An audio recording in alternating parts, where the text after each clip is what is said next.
दुर्गादास नाम का एक धनी किसान था, लेकिन वो बहुत आलसी था।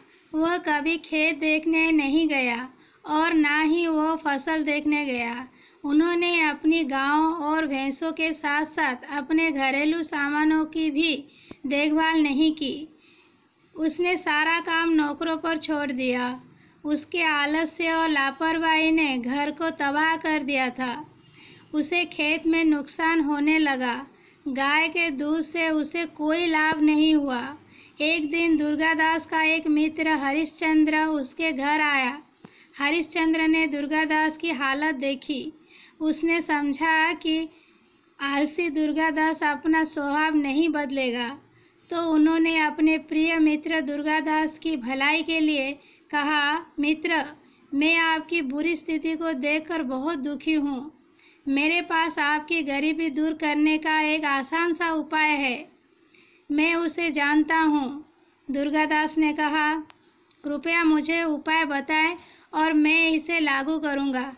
हरिश्चंद्र ने कहा, सभी पक्षियों के जागने से पहले मानव सरोवर में रहने वाला सफ़ेद हंस धरती पर आ जाता है। वो भोर में लौटता है। उसे देखना बहुत ही सौभाग्यशाली माना जाता है। जिसने देखा उसे कभी किसी चीज़ की कुछ कमी नहीं होती। दुर्गादास ने कहा, मैं इस हंस के दर्शन अवश्य करूँगा। अगली सुबह दुर्गादास जल्दी उठ गए। वह हंस को देखने घर के बाहर निकला। उसी समय उसने देखा कि एक व्यक्ति उसके गेहूं के ढेर को अपने गेहूं के ढेर में उंगेल रहा है। दुर्गादास को देखकर वह लज्जित हुए और क्षमा याचना करने लगे। खलिहान से घर लौटने पर वो गौशाला में गया। वहाँ एक गाढ़ गाय का दूध निकाल रहा था और अपनी पत्नी के बर्तन में डाल रहा था। दुर्गादास ने उसे फटकार लगाई।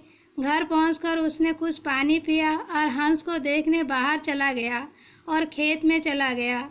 उसने देखा कि मजदूर अभी तक खेत पर काम करने नहीं आए थे। वह कुछ देर वहीं रुके। मजदूर के आने पर उनके व्यवहार का खुलासा हुआ। इस प्रकार वो हर जिस स्थान पर गया था उसका नुकसान बच गया। श्वेत हंस के अवसर पर दुर्गादास हमेशा सुबह उठकर बाहर जाने लगते हैं। अब वो अपने सेवकों के साथ काम करने लगा। उनसे चोरी रोकी गई। पहले वो बीमार रहते थे, लेकिन अब वो ठीक है। वो खेत जहाँ 10 बोरी अनाज काटा जा रहा था, उस स्थान पर अब 50 बोरी अनाज मिलता है।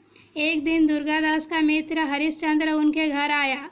दुर्गादास ने कहा, मित्र, मैंने आज तक एक सफ़ेद हंस नहीं देखा, लेकिन उसे ढूंढने से मुझे बहुत मदद मिली। हरिश्चंद्र मुस्कुराया और कहा, कड़ी मेहनत एक सफ़ेद हंस है। सीख। दोस्तों, जो बिना किसी प्रयास के नौकर को काम सौंप देता है, उसे नुकसान उठाना पड़ता है।